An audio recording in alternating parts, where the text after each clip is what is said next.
Tidak beranjak kaki seorang hamba dari pelataran kiamat kecuali dia ditanya 4 persoalan. An umri fima afna. Umur dengan apa engkau habiskan. Wa an jasadihi fima ablahu. Jasad di dalam tanah pun kita akan ditanya, dengan apa engkau rapuhkan. Yang ketiga, wa an ilmihi wa amila bihi. Ilmu yang engkau dapati untuk apa engkau gunakan. Yang keempat, wa an malihi min aina iktasaba wa fima anfaq. Hartamu dari mana kau dapati, untuk apa engkau belanjakan. 4 tuntunan hadis ini menjadi bekal dalam perjalanan kehidupan umat manusia. Bukan cuma umat Islam, semua umat. Karena kalau kita bicara Islam itu bukan hanya kepada orang Islam. Jadi keliru sekali kalau kita berdakwah Islam hanya kepada orang Islam. Alhamdulillahillazi arsala Rasulillah rahmatan lil alamin. Nabi Muhammad itu diutus bagi seluruh umat manusia. Selagi dia masih bernapas, selagi dia masih ada umur, selagi dia disebut manusia, entah dia sudah bersyahadat pengikut Nabi Muhammad atau belum, bahwa Islam itu bukan untuk orang Islam saja. Ini keliru. Sehingga jangan kaget kalau ada orang dari kafir masuk Islam. Itu tandanya.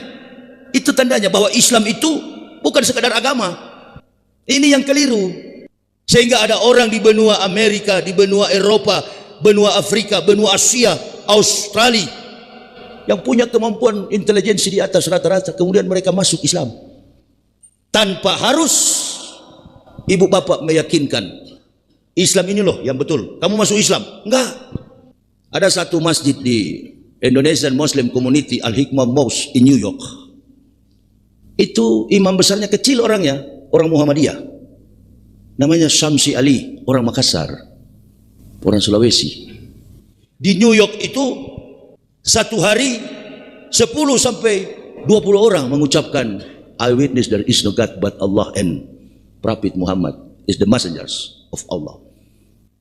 Saya bersaksi tidak ada Tuhan selain Allah. Saya bersaksi Muhammad utusan Allah.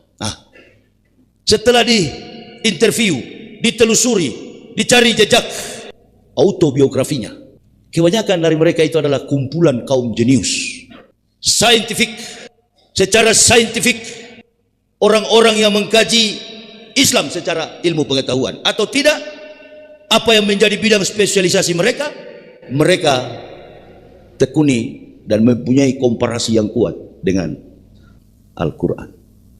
Jadi tanpa ibu bapak berikan dakwah, banyak bicara, banyak mulut bicara soal Islam, mereka lebih tahu dari ibu bapak.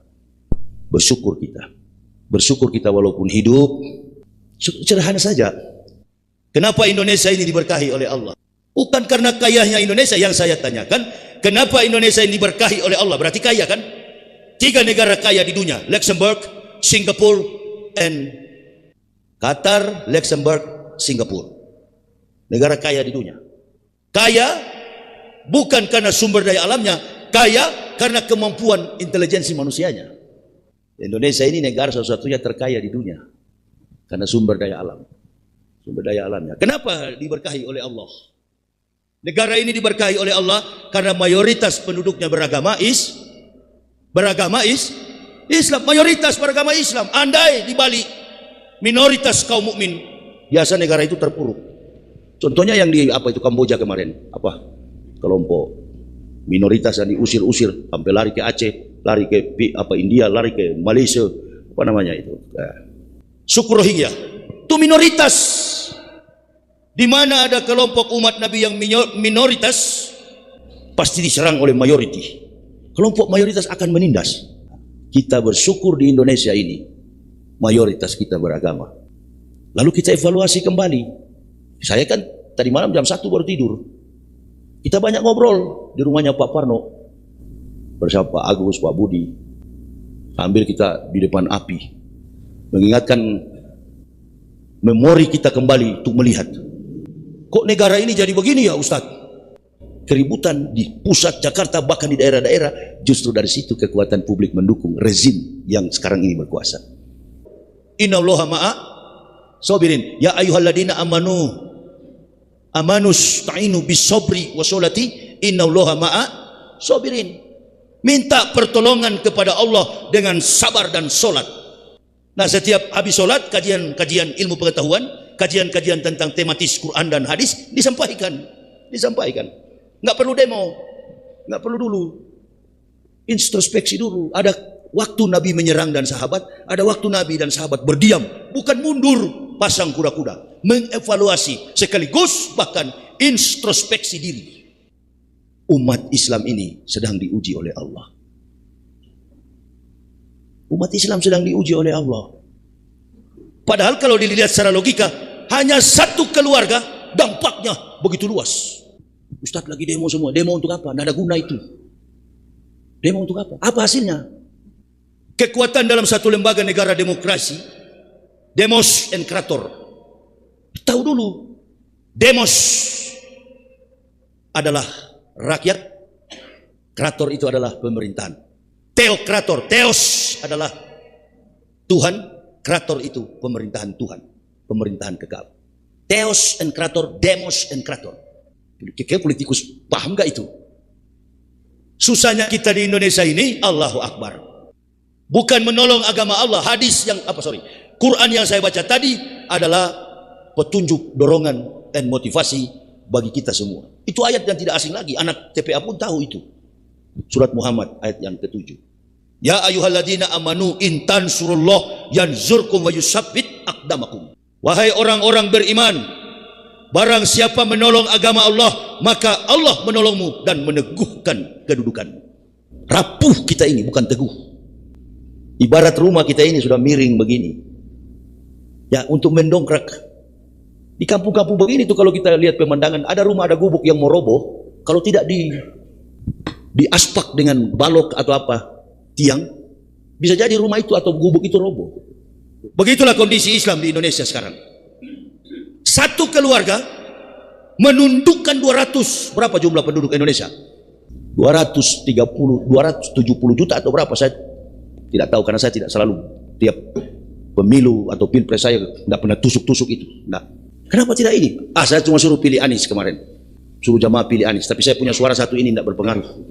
Karena saya sudah tahu, keluar penjara 2022, saya ceramah di Makassar, saya katakan nanti presiden ke depan adalah Prabowo Subianto. Jokowi akan bilang, Opowi, nanti kamu jadi saya, gantiin saya. Nah, memang terjadi kan? Ada rekaman saya, ada jejak digitalnya. Sudah tahu ke depan Prabowo akan jadi presiden. Tapi kenapa Ustadz pilih Anies? Kita kan ikhtiar.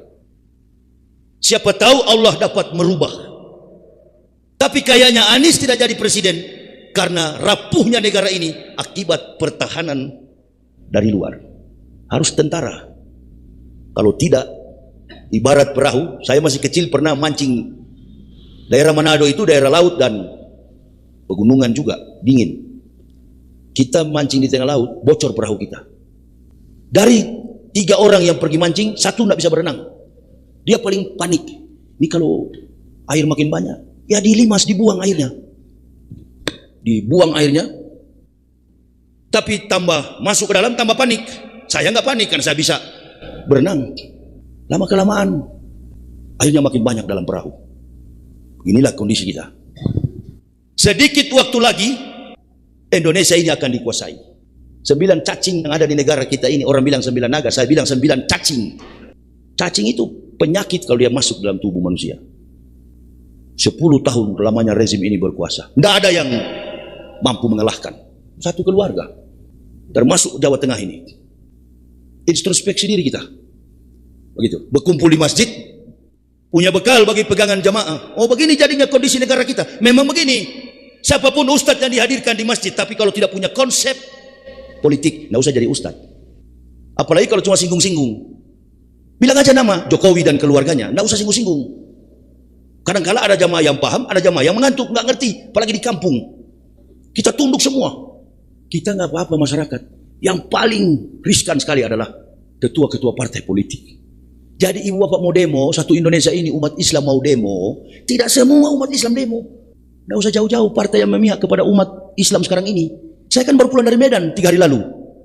Itu Pak Edi Rahmayadi itu pensiunan Jenderal Pangkostrat. Tidak ada partai Islam yang mendukung. PDIP. Untung masih ada PDIP, Ibu Megawati. Memberikan tiket untuk berlayar. Begitu juga Anies Baswedan. Saya dengar PDIP.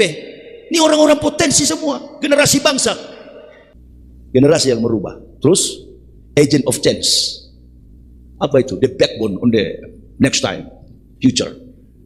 Generation Muslim to the next time. Generasi Muslim ke depan. Mahasiswa-mahasiswa. Ada berguna enggak sekarang?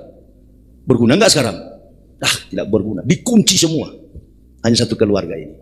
Orang bilang hebatnya ilmu kanuragan atau ilmu apa itu? Ilmu Jawa itu. Jokowi miliki. Bukan itu. Dia tidak tahu malu. Soekarno tahu malu. Soeharto tahu malu. Mundur teratur. Siapa lagi? SBY tahu malu. Padahal anak SBY itu gagah secara postur tubuh. Face-nya ganteng. Cocok jadi pemimpin. Karena pemimpin itu butuh wajah yang face yang ganteng. Handsome. Muka yang gagah. Ini rusak semua wajahnya. Tidak cocok. Postur tubuhnya juga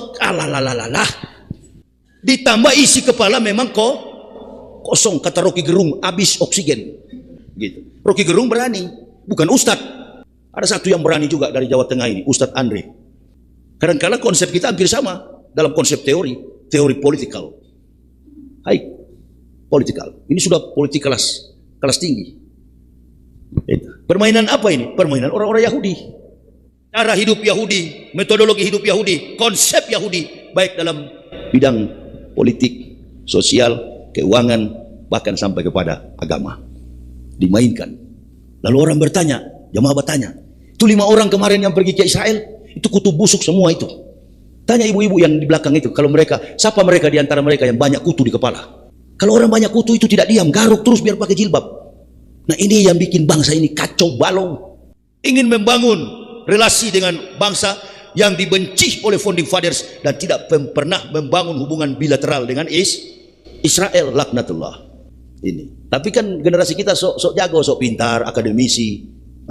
Udahlah, saya tahu. Tahu saya, Indonesia ini saya tahu. Kita orang Manado itu, ibu bapak enggak sombong dengan gelar-gelar itu. Kita terlalu bangga, tapi sebenarnya otak kita enggak sampai. Bertarung di tingkat dunia, tiarap, kalah kok. Sementara generasi-generasi kita yang tinggal di Amerika dibayar dengan gaji yang besar, budget yang besar, termasuk Sri Mulyani itu dipakai oleh Bank Dunia kemarin. Dia kalau memang mau cari duit, dia ke Amerika, laku di pasar dunia. Banyak orang Indonesia pintar di Eropa, Amerika, dipakai tenaga mereka, otak mereka, dan tidak mau ke Indonesia karena sudah tahu curang cara hidupnya. Mudah-mudahan Pak Prabowo ini konsepnya adalah konsep Pak Harto, petani dimakmurkan karena dia adalah himpunan ketua tani Indonesia. Apa kata Pak Prabowo? Jangan dulu bangun kereta cepat, jangan dulu bangun infrastruktur, bangun manusianya dulu. Nah, itulah cita-cita undang-undang negara kita. Tapi Bapak lihat sampai hari ini belum ada bayangan, kabinet bayangan. Yang ada itu si Bahlul itu dengan ada badan besar pengecut itu, si siapa Arlangga. Ada badan besar tapi penakut itu.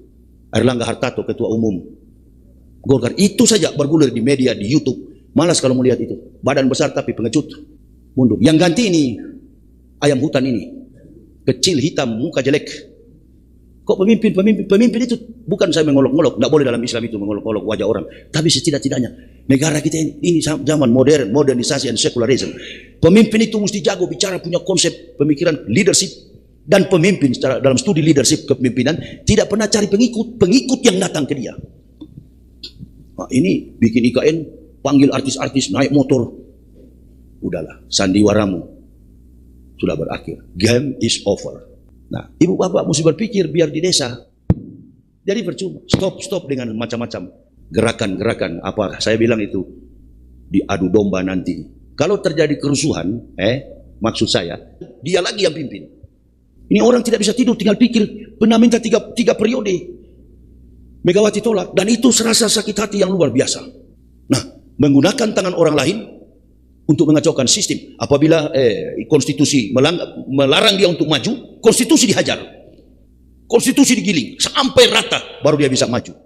Aturan-aturan daerah, aturan pemerintahan pusat, kabupaten, kota, diselesaikan. Dan kita tidak sadar. Kita tidak sadar. Makanya ribut kemarin, protes ketua buruh siapa? siapa ketua buruh ini ribut dengan anggota DPR mengenai Omnibus Law. Hati-hati ibu bapak, jangan-jangan ada kerusuhan ke depan. Mega truths apa namanya? Mega itu besar, terus itu dorongan. Gempa bumi mungkin terjadi gara-gara itu. Hati-hati kita, apalagi tinggal di daerah pegunungan begini. Ya, bukan menakut-nakuti, tapi Badan Meteorologi, Klimatologi, and Geofisika sudah meramalkan akan jadi gempa. Tinggal tunggu waktunya. Mega truths, gempa yang besar di Selat Sunda. Nah, ini mesti hati-hati. Jangan-jangan kita sementara berkendaraan di tengah kebun terjadi itu. Karena Allah murka. Allah murka dengan keadaan bangsa ini. Pemimpin, wa kadzalika ja'alna fi kulli qaryatin akbira mujrimiha liyamkuru fiha. Kata Allah Subhanahu wa taala, dan kami mengutus, kadzalika ja'alna, kami menjadikan, ja'alna pemimpin-pemimpin besar, pendusta, pembohong, penipu yang akan menipu satu negeri. Mujrimiha liyamkuru fiha. Mereka adalah penipu dan pembohong. Ini terjadi. Pemimpin-pemimpin jahat, ketua-ketua partai. Terpuruknya masyarakat Indonesia ini, ekonominya jatuh, harga komoditas pangan jatuh, semua keterpurukan terjadi di segala sisi kehidupan umat yang ada di Indonesia. Ada yang bilang begini, protes kemarin di Medan, belum lagi hutang negara. Oh kalau itu enggak, seorang sosok almarhum ekonom Indonesia, ekonom besar, pernah bilang sama saya, Ustadz mau tahu, ekonomi Indonesia ini tidak akan bangkrut. Dalam tempo satu malam membalik telapak tangan, ekonomi Indonesia ini besok pagi kembali pulih. Saking kayanya negara ini. Jadi nggak mungkin Indonesia itu akan bangkrut. Nggak. Hutang Jokowi itu nggak. Selesai diurus oleh Prabowo itu. Bukan masalah hutang, masalah akhlak para pemimpin. Akhlakul karimah. Rasulullah dikenal oleh bahkan penulis buku terbaik dunia, Michael Hart. 100 the great men in the world is Prophet Muhammad good man, number 1. Dari catatan 100 manusia terbaik di dunia, Muhammad adalah menduduki ranking pertama. Bukunya Michael Hart. Michael Hart itu bukan orang Islam. Dia mantan angkasawan, pernah kerja di NASA, Amerika. Dan dia tulis buku itu. Yang kedua kalau yang salah Isaac Newton atau Albert Einstein. Yang ketiga Isa Al-Masih. Dari segala kompetensi orang-orang ditulis 100 catatan 100 manusia terbaik di dunia. Muhammad SAW menduduki ranking pertama. Nabi tercinta Rasulullah Muhammad SAW. Kita nama Muhammad ditangkap pancuri maling. Ini kabinet Jokowi ini sarang koruptor semua. Ada dua dari Makassar kalau nggak salah itu. Terus baru-baru juga ditangkap dari Maluku itu. Padahal teman saya Nurdin itu Gubernur Sulawesi Selatan setelah Syahrul Yassin Limpo, Nurdin Abdullah. Saya baru masuk Islam setahun, dia yang undang di Bulukumba Makassar. Begitu dia jadi gubernur, Ustadz datang ke Makassar. Saya sudah jadi gubernur. Enggak, saya enggak datang. Pak Nurdin, mohon maaf, cari Ustadz lain saja. Apalagi undang ke kediaman, ke rumah dinas. Saya enggak mau datang. Enggak, ini untuk tabligh akbar Ustadz. Enggak, tasyakuran. Enggak Bapak undang yang lain aja. Waktu itu dia didukung oleh PDIP. Saya cuma satu bilang, insya Allah katakan beliau akan kena getahnya. Masuk penjara kan? Nurdin Abdullah. Output dari Jepang. Jago dalam bidang pertanian. Doktor, profesor, dari dosen di Universitas Universitas Hasanuddin. Dosen di situ beliau. Bahkan kalaupun tidak jadi gubernur bisa jadi rektor. Insya Allah jatuh beliau. Rusak masa depan. Mungkin satu umur kami, masih muda. Kemudian baru kembali mantan gubernur Sulawesi Selatan, Syahrul Yassin Limpo. Ini karena dendam politik. Kamu tidak ikuti saya, jeruji besi. Begitu juga para ustadz. Cari mereka yang radikal, yang keras, umumkan di depan televisi. Saya masih ingat Kaisar Konstantinopel. Ketika Kristen baru berdiri, dia masuk campur. Periode berdarah-darahnya organisasi Kristen di dunia. Ada Trinitas, ada Kristen yang tidak menyembah kepada Tuhan.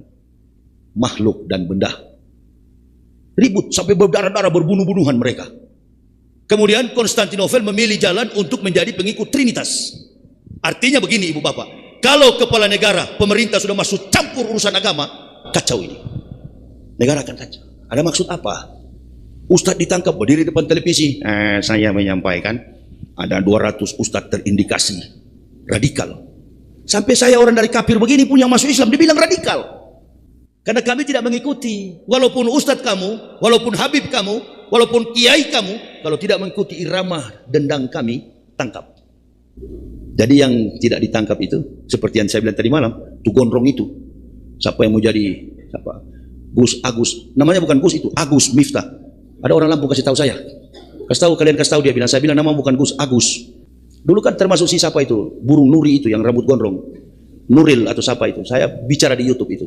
Mereka itu tuh, di mana ada pejabat, saya kalau mau dari kemarin dukung Prabowo. Enggak. Lihat handphone saya ini, berapa puluh jenderal punya nomor sama saya. Bahkan Kolonel Rihnanto itu orang dekat Prabowo. Sering telepon saya, bertelepon sama-sama kami berdua. Dan ngapain Kiai? Enggak, lagi di rumah duduk, lagi di Medan, lagi di Makassar, lagi di Kalimantan. Ayo kita kumpul lagi di sini. Ah, enggak. Anies jangan jadi gubernur lagi. Sudah dari tingkat atas turun kelas. Ah, petinju bagaimana ini? Kalau sudah bertarung rivalnya adalah seorang sosok presiden yang sudah jadi, yuk jangan turun ke gubernur lagi. Akan dijadikan sebagai mangsa daripada media. Media tunggu-tunggu yang begini. Anies diangkat-angkat. Anies juga kenapa nggak ke Oxford jadi dosen? Nggak usah percaya. Partai Islam saja PKS. Tadinya mendukung Edi Rahmayadi. Sekarang nggak. Tadi lihat di Facebook. Orang PKS joget-joget itu. Bukan kita yang ngomong, tapi netizen yang ngomong. Baca di situ. Waduh, menyesal katanya pilih ini. Kalau PKB Ustadz kenapa tidak singgung? Ah, kalau itu memang dari dulu sudah sama itu. Partai Islam tapi kafir boleh jadi anggota di situ. Nah, kalau PKS ini kan masih baru belum terlalu pingsan lah. Belum mati, masih sempoyongan sekarang. Apa yang dimaksud manuver politik apa itu kira-kira ya? Ya, ini kan partai dakwah, partai yang selalu di pihak umat. Bensin saja naik 1000, PKS pasti cerewet. Hantam, bicara dengan keras, lantang di depan publik. Nah, sekarang PKS mulai atrek mundur. Kemunduran generasi kita. Atau mungkin taktiknya lain karena mau mendekat dengan Pak Prabowo. Bukan begitu caranya. Bukan begitu caranya. Bukan begitu. Ya. Di saat kita membawa Sandra itu dalam sebuah peperangan, ada saudara kita yang ingin kita selamatkan melewati danau, selamatkan dulu dia, baru kita bergabung. Artinya sisa waktu yang sedikit ini biarlah dukung dulu orang-orang yang amanah seperti Anies. Anies juga tidak usah turun ke bawah jadi gubernur. Tunggu 5 tahun, masih gagah, masih muda. Bertarung lagi tahun depan. Introspeksi diri, pikirkan ulang. Jadi kalau tadi ini MC bilang temanya apa? Ini begini ya. Jangan terlalu pandang enteng juga. Kita boleh mengatakan kita orang Muhammadiyah ini nggak terlalu hormat dengan para ulama. Betul. Tapi juga jangan terlalu bodoh di dalam masjid. Terlalu pandang enteng. Tema apa pagi ini? Tidak menghargai orang datang dari Jakarta jauh-jauh ke sini. Kalau tidak menghargai, bagaimana kalau saya pulang sekarang juga? Jadi jangan pandang enteng. Kita di dalam masjid, aturan NU, aturan Muhammadiyah boleh kalian pakai. Tapi itu dalam sendagurau. Tapi dalam masjid harus punya tema.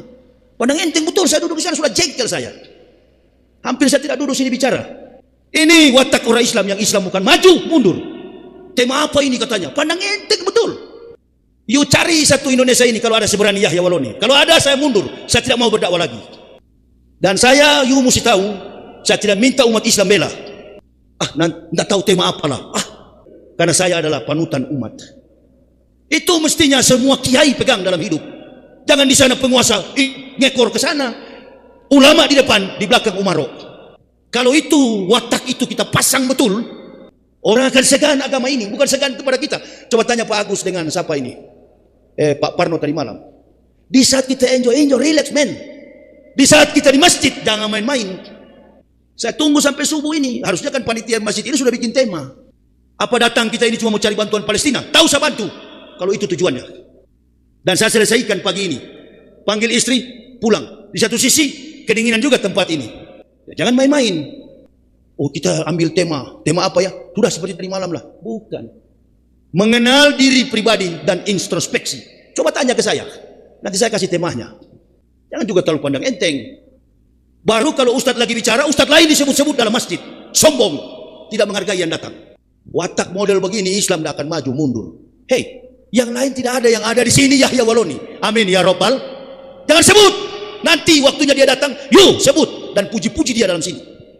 Oh ini kan orang dari kafir. Oh belum tentu. Saya baru masuk Islam, tapi nyali dan keberanian, tanggung jawab dan resiko saya sudah lalui. Antum belum apa-apa. Nah kalau saya balik begitu, malu nggak kalian kira-kira? Malu nggak kalian? Mau nggak kalian kunjungi ke Kalimantan, ke Sulawesi, hanya dengan mobil pribadi dan tidak cengeng, tidak suruh bawa sopir. Saya tahu semua penceramah yang datang di sini dari Jakarta, di luar daripada Banjarnegara, pasti pakai sopir. Cengeng kebanyakan. Lalu kalian mau ukur saya dengan itu? Jangan sifat saya yang sombong di kafir dulu, kambuh kembali. Kalau orang sudah merendah, jangan diinjak. Ini ibu bapak. Saya tidak tahu aturan NU dan Muhammadiyah. Saya bukan NU dan Muhammadiyah. Saya Islam. Nggak peduli saya. Nggak peduli. Saya ingin supaya orang Islam ini, agama ini, jadi tanggung jawab kita semua. Islam ini yang ada di Banjarnegara beda dengan Islam yang ada di Purwakarta. Islam di Indonesia beda dengan di Jerman, beda dengan sama kita semua. Makanya saya ambil gambaran Islam yang di New York, imamnya adalah orang Makassar dan sukses orang masuk Islam karena wibawa mereka. Terjadi orang Muhammadiyah, Samsi Ali, imam di New York. Nah itu yang saya maksud, ibu bapak. Ini kita yang datang ke sini, orang ustadz lain disebut. Ya sudah, kamu panggil ustadz itu suruh kemari, jangan panggil Yahya Waloni. Saya bukan ustadz, kan saya sudah bilang saya bukan ustadz. Saya adalah muhtadin, lebih tinggi daripada ustadz. Orang yang diberi hidayah, ustadz belum tentu diberi hidayah. Contohnya tuh siapa tadi, Agus Miftah itu. Dia kalau ceramah itu, ibu-ibu, bapak-bapak, ribuan kalau nonton di YouTube itu. Satu yang mengimbangi, yang gondrong, Cak Nun, seorang filsuf di Jawa Tengah ini. Dia kalau bicara alur lidah ucapannya itu mengandung banyak filsafat. Saya senang sekali kalau Cak Nun bicara dan menggambarkan bagaimana dewasanya orang Islam dalam berislam. Nah itu, kita jangan mengelompokkan diri, oh ini yang paling betul. Tidak ada organisasi Islam di sana itu.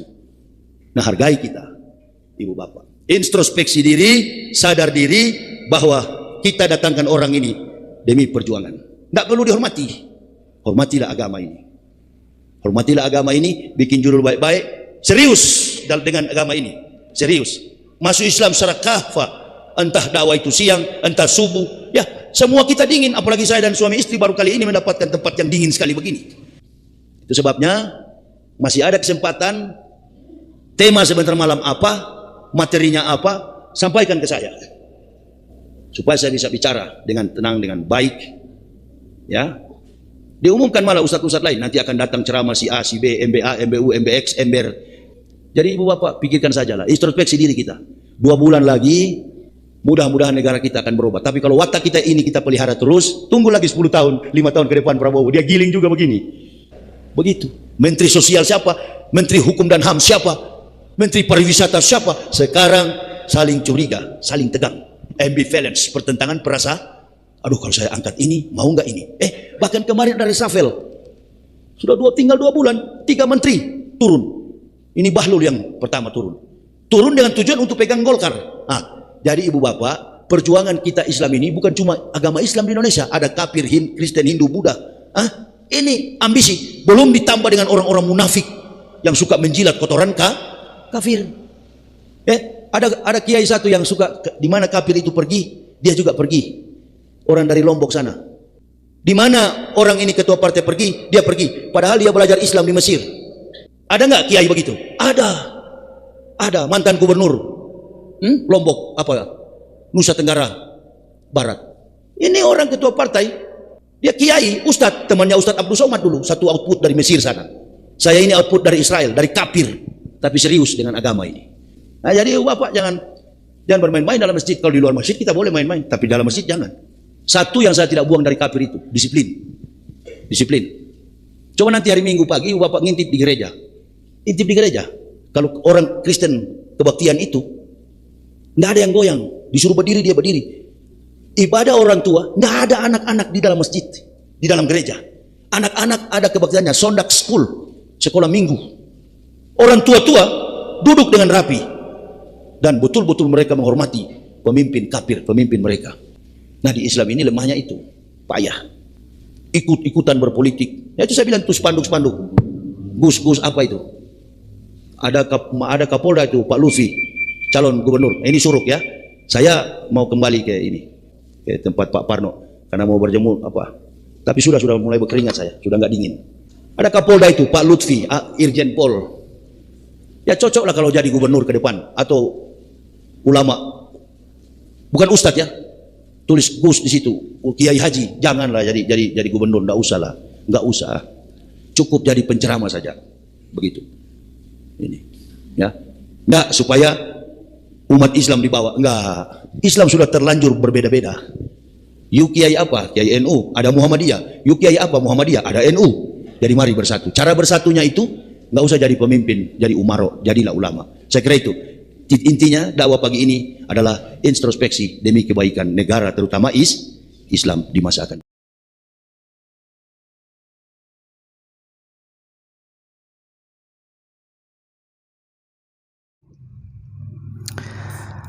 Assalamualaikum warahmatullahi wabarakatuh. Baik teman-teman semua, berjumpa kembali dengan saya di channel ini, yaitu channel media seni dakwah. Nah teman-teman, gimana kabar teman-teman semua?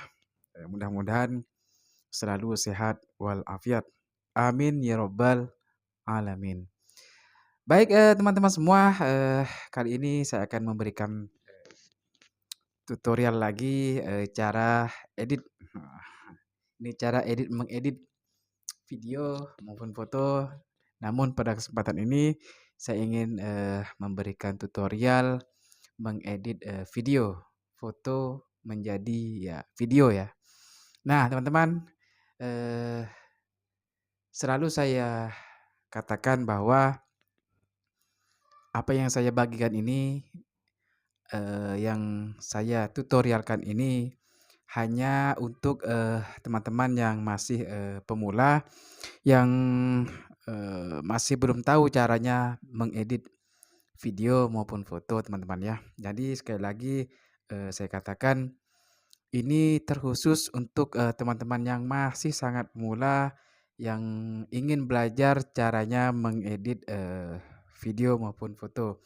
Nah teman-teman, baiklah tanpa berlama-lama lagi, mari langsung saja kita ke videonya.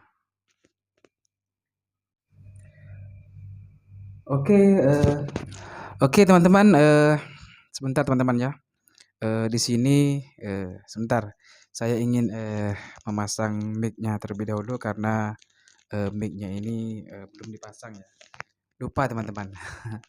Sebentar teman-teman ya. Baik teman-teman semua, kita akan mengedit video. Nah kali ini masih di aplikasi yang bernama KineMaster yang saya gunakan teman-teman ya. Karena aplikasi KineMaster ini salah satu aplikasi favorit saya sendiri teman-teman ya. Nah teman-teman, kita buka aplikasi KineMasternya. Nah jadi begini teman-teman, setelah kita buka, saya anggap teman-teman sudah tahu ya, teman-teman pemula sudah tahu caranya menggunakan aplikasi KineMaster. Kalau teman-teman yang sudah mengikuti video saya dari awal, insya Allah pasti teman-teman pemula sudah banyak yang tahu teman-teman ya. Baik teman-teman, kita klik logo plus ini, logo tambah ini. Sebentar teman-teman ya. Nah jangan lupa kita pilih yang rasionya 16 banding 9, yang ini teman-teman ya. Oke sebentar teman-teman ya, saya sensor dulu teman-teman ya, saya hilangin dulu. Nah teman-teman, di sini saya menggunakan background sunset teman-teman ya. Ini adalah background sunset yang saya download. Nah bisa teman-teman bisa cari sendiri di Google ya. Teman-teman bisa sesuaiin, bisa cari sesuai dengan selera teman-teman. Nah saya menggunakan ini dan saya katakan teman-teman bahwa ini adalah hanya untuk apa ya, untuk contoh teman-teman ya, untuk contoh. Jadi bisa teman-teman menggunakan background yang lebih bagus lagi teman-teman ya. Nah jadi seperti ini backgroundnya. Ini kan tidak pas di layar teman-teman ya. Lalu kita paskan dulu di layar, kita perbesar caranya. Kita klik yang ini, kita klik videonya, fotonya, lalu kita klik icon yang di tengah ini, lalu kita klik sama dengan. Nah kita perbesar, tarik pakai menggunakan 2 jari, kita perbesar. Nah paskan ke layar. Oke sudah pas teman-teman ya. Nah kita tambahkan fotonya teman-teman. Kita tambahkan foto dengan cara klik lapisan. Setelah klik lapisan, klik media. Sebentar teman-teman ya, saya sensor dulu teman-teman ya. Saya sensor dulu, oke. Nah, di sini saya menggunakan foto saya sendiri teman-teman. Nah, teman-teman bisa menggunakan foto teman-teman sendiri atau foto orang lain juga ya. Itu terserah teman-teman ya. Kalau di skala saya di sini menggunakan foto saya sendiri. Nah, teman-teman, foto yang saya sediakan ini adalah foto yang sudah saya hapus, background sudah saya hapus. Jadi pastikan teman-teman fotonya itu sudah teman-teman hapus background-nya. Nah, cara menghapus background-nya itu sangat mudah teman-teman ya, banyak sekali aplikasi seperti background eraser itu, penggunaannya juga sangat mudah teman-teman ya. Tinggal teman-teman, carilah, sendiri, aplikasinya yang sudah saya kasih tahu barusan, eee, karena aplikasinya itu, sangat mudah digunakan. Nah, jadi seperti ini teman-teman ya. Nah, ini juga bisa teman-teman perbesar ataupun perkecil. Nah, kalau perkecil seperti ini juga bisa. Ini tergantung selera teman-teman ya, tergantung selera, masing-masing. Nah, nanti saya akan mencoba membuat, foto ini menjadi bergerak ke sini, set. Nah, bergerak gini ataupun naik ke atas juga. Nah, kita lihat aja bagaimana bagusnya teman-teman ya, ataupun diperbesar seperti ini juga, kelihatan lebih keren teman-teman ya.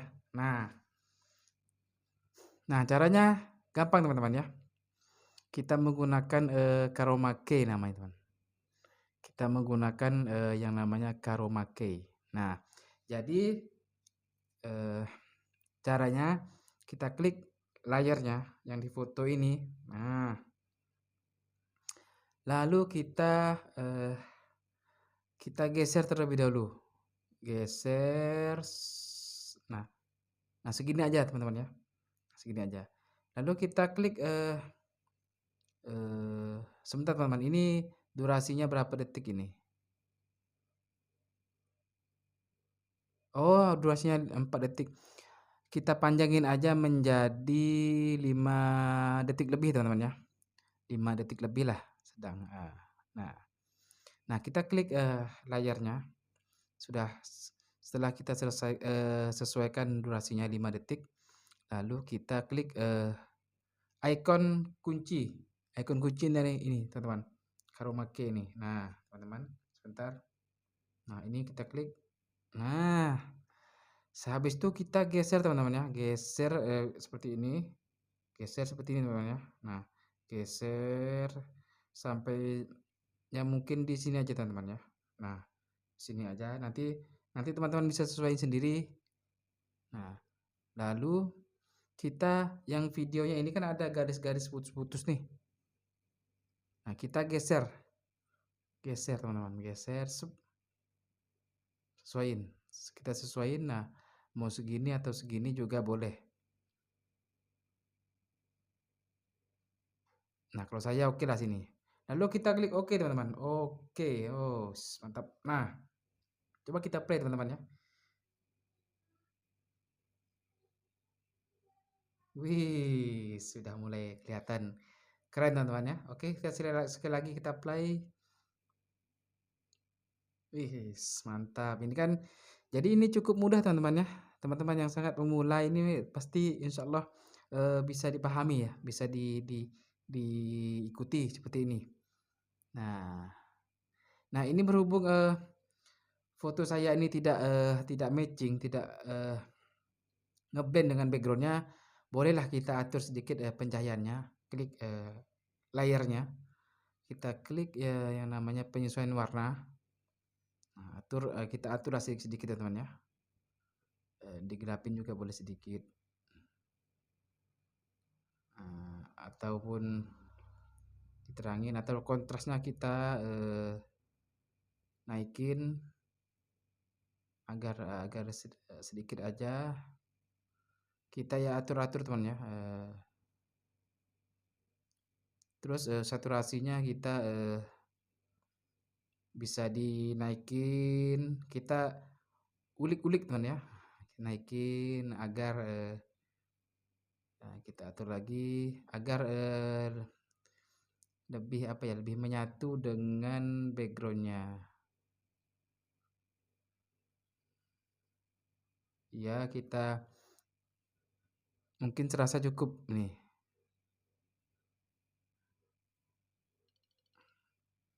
Terus, nah kita oke. Setelah itu kita oke. Nah, kan sudah lumayan